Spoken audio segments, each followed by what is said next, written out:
To begin our optical illusion project, we need to find the middle of our paper. So to do that, I am gonna lightly, that means I'm not pushing very hard, crease my paper 2 times, one in each direction, lining the corners up as best as I can. I'm really only worried about that middle area where they intersect. I'm gonna make a tiny dot, and that is my vanishing point. From there, I'm gonna make a diagonal line from the vanishing point that stretches to each corner. So I put my pencil on that point, then I can scoop my ruler to that dot and just have to worry about rotating the corner to match. Pencil on that dot, line it up, pivot, rotate my ruler to meet that corner. I'm doing all 4 of these lines in pencil. I am trying to make my work as perfectly line up as I can. As soon as I have this in pencil, my next step is to use the Sharpie and outline. Please make sure you have a messy mat. Anytime you're using a Sharpie in the art room, that makes our work area stay nice and clean. Once you have this first step complete and outlined in Sharpie, you can see if anybody around you needs help. When you're finished, you're gonna come to the rug so that you know what the next step is. Step 2 of this project, I'm going back to my pencil. I'm gonna line my ruler up with the shorter edge of my paper, and I am going to trace or use my ruler and make a line on the opposite side of the ruler. I'm gonna slide my ruler and I'm gonna touch the line I just made and make a line on the opposite side. I am doing this in that smaller triangle. I am starting on the edge of the paper, working towards the vanishing point, towards the middle of the paper. Chances are my lines might get a little bit spaced off and a little bit crooked as I work my way to the middle, and that's okay because we're gonna cover this up with that black paper for our optical illusion and you won't even see it. So I've gone ahead and I've done the shorter sides, the shorter, smaller triangles. Now I have to kind of connect the dots, connect the lines. I'm actually gonna use my messy mat because my ruler is not gonna stretch the whole way on this long edge. I am lining my messy mat up on each of those lines I made across my paper, and I'm going to connect them with a straight line. I'm gonna continue to use my messy mat for the first couple because my ruler is still too short. Again, so important that I'm starting on my outside edge, the edge of the paper, not from the middle. I think my ruler is probably now long enough to stretch. I am working my way towards the vanishing point, still just using pencil.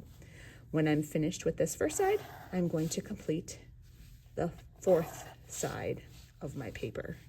And as you can tell, that's not exactly perfect, and that's okay because we'll cover it up. I'm gonna flip and do the opposite side. Once you've completed all of those lines on all 4 edges of your paper, we're on to step 3. I'm gonna line my ruler up, starting with the short edge of my paper, and I'm gonna make a tiny little mark every 2 inches. So it's counting by 2s. At the 2, 4, 6, 8, 10, and I don't need to do it on the edge of the paper. Notice how that tiny mark is pretty much on the edge of the paper. It's not down in the line area that I made. I'm doing this on all 4 edges. 2, 4, 6, 8, 10, 12, and here I have to slide my ruler. My ruler is not long enough. That means I'm gonna line it up with that last mark I made, and I'm gonna finish with another 2 and 4. From here, we're gonna start probably the most difficult part. We are gonna have to make diagonal lines from these tiny marks all the way to the vanishing point. So I think it's easiest to put my pencil on that vanishing point. I'm going to slide my ruler to touch that vanishing point, and then my top is just gonna pivot, and I'm gonna draw a line.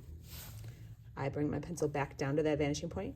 I pivot, rotate my ruler to draw the next line. As you notice, this is where that optical illusion is going to begin to be seen.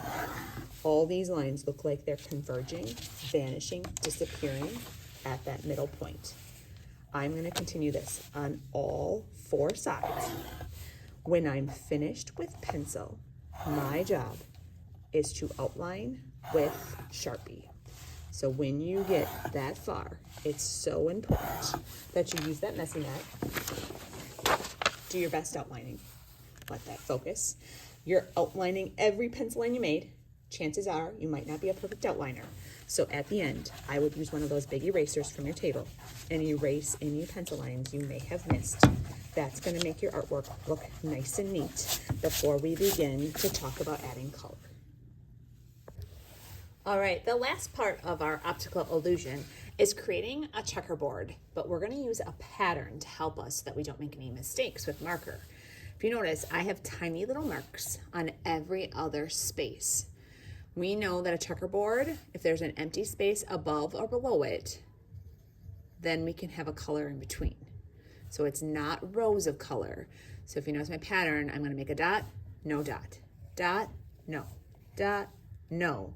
When I start my next row, I'd have a dot there, but not in that space below the dot above it. I like to do one triangle at a time, making sure everything is lining up. Then I can move to the next corner. So as you work your way around your paper, know that if you have an empty space on this corner, when you turn it, that's when you'd have color. Before you add color, I would glue that black paper in the middle. Notice that it's not fitting perfectly in that square. It's going to overlap it a little bit. This is going to save you because you know you don't have to color anything that paper covers up. As I start to think about coloring and fourth grade, almost fifth grade coloring, I want to fill that space nicely. We're going to use one color to begin. You're going to use that color to color all the spots that you made a mark with. If your marker is like mine, and I'm having to push pretty hard to get it to work, I would not use that. It can go in the garbage. You'd hate to do all this amazing drawing work and then have a marker that doesn't show your amazing work off. So I am using those dots as a color by number. Anywhere with a dot gets colored. You can leave your entire project one color with white. Or if you look at some of the examples on the smartboard in a minute, you'll see that some people work faster and they might finish that first color and say, hey, I kind of want to color a second color and not just have it white. That's a choice. When your entire project is covered, you can also add your picture. So with your picture, you do not have to cut out perfect. I am following this person around. I'm just rounding around their hands. I'm not worried about cutting every space perfectly. And then you get to decide how you're going to glue yourself into that black paper. I'm not worried about the space between the legs. If I cut that, I think I'm going to make some mistakes. So I'm going to put just a little bit of glue around the back side. And then you can decide if this is the top or if you're falling or at a diagonal. You get to create the space. When you're completely finished, we're going to put them in the drying rack just because of that glue.